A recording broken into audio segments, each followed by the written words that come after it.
수술은 집도의가 하고 마취는 마취과 전문의가 모니터링하고 오히려 사고가 나기가 더 어려운. 네, 안녕하세요. 이후부암면외과 김종현 원장입니다.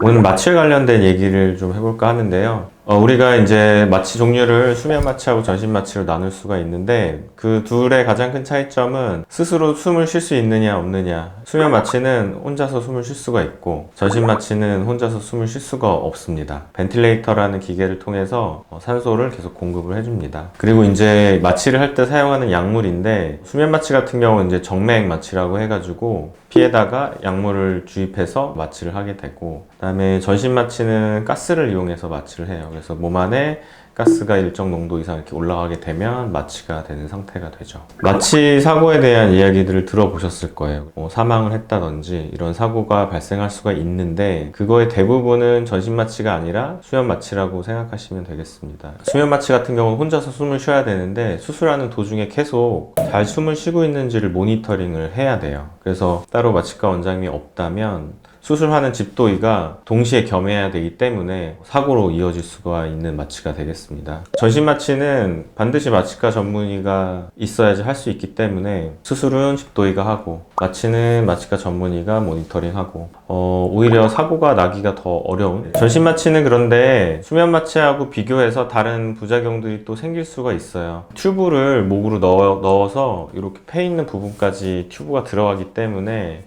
안쪽에 기도에 손상을 줄 수가 있습니다. 네, 기도가 굉장히 약하기 때문에 사실 그 튜브가 들어왔다 나가는 것만으로 상처가 좀 생기거든요. 그래서 수술 후에 모관이 좀 이렇게 부어있고 답답하고 따끔따끔 아픈 느낌, 유가종 같은 그런 흉터나 상처가 실제로 생길 수도 있습니다. 수면 마취는 이제 튜브나 이런 것들을 사용하지 않기 때문에 그런 부작용에서는 자유로울 수 있겠죠. 네, 우리가 이제 얼굴뼈 수술을 전신 마취로 하잖아요. 그런데 이제 전신 마취가 더 큰 마취고 무서우니까 이걸 이제 수면 마취로 할 수는 없겠냐 이런 질문을 하신 분이 있는데, 이 수면 마취 같은 경우는 아까 앞에서 얘기한 것처럼 잠을 자고 있는 상태거든요. 그래서 통증을 느껴요. 우리가 수면 마취를 하는 시술 같은 경우는 그 부분에 따로 또 국소 마취를 해요. 그 부분에 통증을 느끼지 않게 마취를 하고 그 다음에 이제 수면 마취를 하면서 시술을 하는데, 얼굴뼈 수술 같은 경우에는 국소 마취를 통해서는 전부 다 마취를 시킬 수가 없어요. 만약에 수면 마취를 해서 얼굴뼈 수술을 한다면 그 통증을 느낄 때마다 환자가 계속 움직이거든요. 그러면 이제 수술이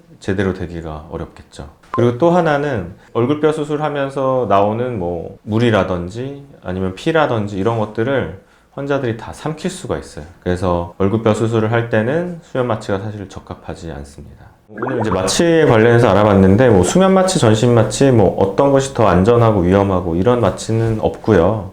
또 그 다음에 이제 수술하고 마취하고 있는 그 중간에 환자의 상태를 계속적으로 잘 모니터링하고 만약에 우리가 예기치 않은 상황이 발생했을 때 빠르게 대처하는 걸 통해서 마취의 부작용도 줄이고 안정성도 높일 수 있겠습니다.